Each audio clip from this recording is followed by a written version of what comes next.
What's up everybody? In this video, I'm going to show you how to view every open connection to your shared drive. For example, if you have a server and you have shared drive on it and you're just trying to remove that shared drive, or you're just trying to see exactly who's connected and what exactly files they're accessing and what kind of permissions do they have. And if you have, I don't know, just so many people in your organization or at your house and you're just trying to see exactly who's connected and from which computer. So here's what we need to do. Open the internet browser, go to this website, and we're gonna download the software. So scroll all the way down until you're gonna see this right here, download network open files. So we need to download, in my case, it's gonna be 64-bit operation system. And if you don't know which one do you have, you can just press on start and type system information and open system information. And in here, you're going to be able to see system type x64. And if in your case, it's going to be maybe x86, that's going to be 32. If you have x86 or 32, then download 32. Or if it's 64, just download 64. In my case, it's 64. I'm going to save it.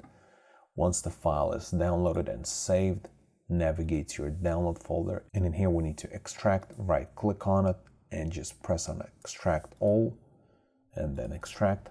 Then this window is going to appear, and that's where the actual program is.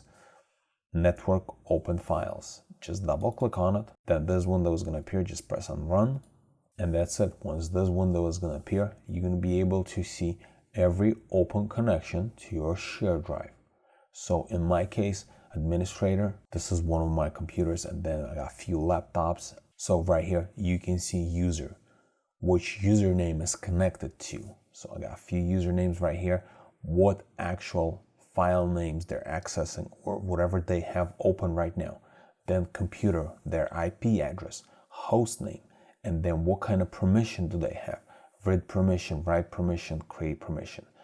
And then same thing right here, first detected on, and then if we move more to the right, we're going to be able to see more data, who's the file owner, and then file size if there is one, modified time, created time, basically the detail of that file. With the software, if you're trying to remove or just trying to figure it out how many people is accessing or still using shared drive, you should be able to find out exactly which username and which host and computer IP is using shared drive. And this is live. So for example, if somebody was accessing previously and right now they're not connected to it, you're not going to be able to see. This is just showing you live connection. And this is pretty much it. I'm going to leave a link in the description below for this software. And if this video is helpful to you, press that like button and don't forget to subscribe. Thanks for watching.